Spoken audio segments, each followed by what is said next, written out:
এই নিন ম্যাডাম। তোমরা টাকা দিয়ে বাচ্চা কিনতে এসছো, ওর কি কোনো বাচ্চা হয়নি? না ম্যাডাম, আমার 7 বছরের একটা মেয়ে ছিল, মেলায় গিয়ে হারিয়ে গেছে। এই পম্পা, বাচ্চাটা নিয়ে আয় তো। এই তো ম্যাডাম। মা, কে তোর মা? তিন্নি, এই তো আমার মেয়ে। আমার মেয়েকে আপনি কোথায় পেয়েছেন? এইটা তোমাদের মেয়ে? এই পম্পা, ওর মাকে ডাকতো। দীপা ম্যাডাম ডাকছেন। হ্যাঁ দিদি। ওদিকে। মইনা, দীপা তুমি?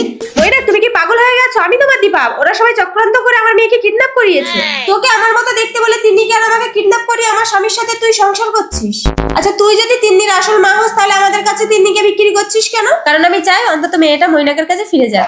ও, আমি তো পাগল হয়ে যাবো। আচ্ছা ম্যাডাম, আপনি বলুন তো এই দুজনের মধ্যে কি আসল দীপা? তুমি এক কাজ করো, তুমি আমাকে জড়িয়ে ধরো। যে আসল বউ হবে সে চুপচাপ দাঁড়িয়ে থাকবে, আর যে নকল বউ হবে সে চলে যাবে। ঠিক বলেছেন আপনি। চুপ করে দাঁড়িয়ে থাকি, না হলে নকল বউ হয়ে যাবে।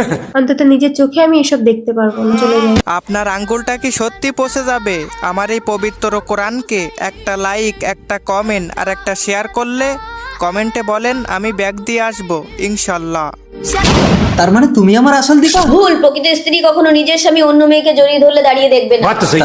তার মানে আমি বলছি, বাবা, দীপা শিখা আমার যমজ 2 মেয়ে। ওরা ছোটবেলা থেকে একটা জিনিস নিয়ে দুজনে মারামারি করতে বলে ওদেরকে আলাদা আলাদা রেখেছে। ওরা বড় হয়েছে একটা স্বামী নিয়ে দুজন টানাটানি করবে, আমি জানতাম না।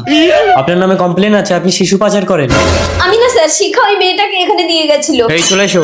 শিখা? কমপ্লেনটা আমি করেছিলাম। আমি যখন স্বামী সন্তান ফিরে পেয়েছি ওকে ছেড়ে দিন স্যার।